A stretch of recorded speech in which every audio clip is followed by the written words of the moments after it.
Hey, how's it going, everyone? Justin again, as always. Thanks for watching my channel. Welcome back. Cheers to those of you that have your beers. I hope you're enjoying your work week so far.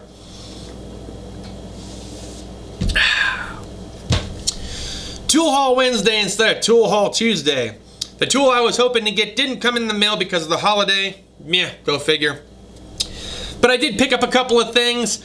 And one of these things I picked up on the basis of about 2 or 3 different situations that I had immediately thought about while I was looking at it. I will share it with you in this video. Alright, first item up, Monster Grab. Oh yeah. I picked up these monster pliers. They were kind of uniquely shaped. They had a lot of different angles, bites, and just different variants that I was like, you know what, that could be very handy for different types of clamps, you know, those compression clamps, getting into some weird spots, maybe grabbing onto something, pinching something off. Just saw a lot of unique features about this, figured I'd pick them up. And not a bad deal for 23 bucks. Let me tell you something uniquely about these. Even though it says Monster actually was allowed by Knipex to rebrand their product. So this, even though it's slightly different metal, is actually still a Knipex made product. Just rebranded Monster. They paid them X amount, they reduced some of the quality by cheapening the metal, and as a result, they rebranded it Monster to make it cheaper for you, the consumer. I figured, you know what, cheap metal or not, I want to pick them up and try them out, and if they're worth a dang, I want to talk about them. So I decided to pick them up just to share with you guys, and I'll do a review on them later if I like them.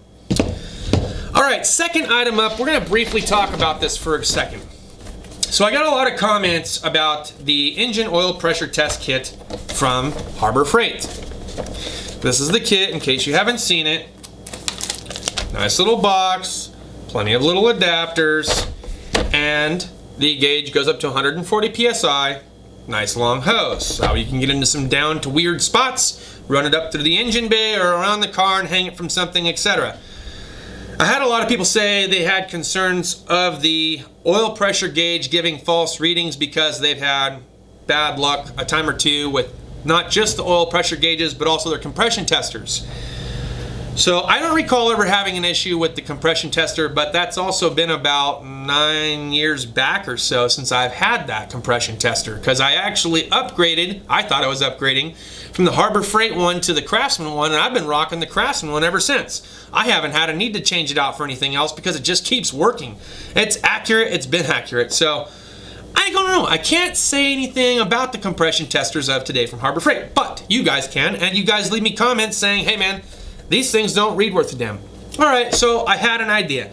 I was like, just on the offset chance that this thing does give off false readings, I need to have something to compare it to. Also, if you're going to be testing transmissions, 140 psi just might not be enough. I have heard of transmissions going up and above 200 psi, at least from what I can remember from an old friend of mine named Jake, whom I see occasionally but I haven't talked to in a couple years now. He was our transmission rebuilder over at Chrysler, so there was a very specific reason why he had to get a very specific engine oil and transmission oil pressure test gauge, and he bought one specifically from the Cornwall truck at that point in time. We don't have a Cornwall truck, but it got me to thinking about a couple of different things as you guys brought it up in the comments, and I was like, well, it may be a good tool for engine oil pressure testing, but it may not be compatible or capable of hooking up to a transmission. So I picked this one up from Gearwrench, which actually covers both engine and automatic transmission, and it goes up to 300 psi. So my thought process was looking at this, and it does come with a lot of different adapters. Maybe this weekend I can get down into one of my cars, find an engine oil pressure tester that's relatively easy to get to, take it off, connect the engine oil pressure tester from Harbor Freight, connect the one from Gearwrench, which has a much higher PSI rating, and just see the similarities, see if I actually get an accurate reading. I think that's a fair assessment. If this gauge can pick up the same pressure as this gauge, then this gauge is worth the 25 bucks. If it doesn't, then this gauge wasn't worth it. This gauge ran me 70 bucks. So a little bit more on the pricier side, but it's dual purpose too, and it covers twice the PSI.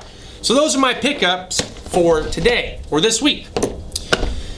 Alright guys, well I hope you enjoyed today's video. Look, I know it wasn't a huge monster haul. It was just a couple of things. One of the things was kind of on the fly, kind of gimmicky. The other thing I was actually thinking about as I was reading through your guys' comments, figured I would try a test run of the Harbor Freight and compare it to a higher quality. And I would consider Gearwrench to be a higher quality. I think that's a step in the right direction, and I think we should give it a fair test. So this weekend, that's my goal. I'm gonna try to give it a fair test and compare both pressure readings to card. That's all I got for this video. Thanks as always for watching. If you guys liked the video, give me a thumbs up. If you didn't like the video, give it a thumbs down. Share if you want to share. As always, I appreciate you guys watching. Stay tuned for the next video. We'll see you next time. Deuces.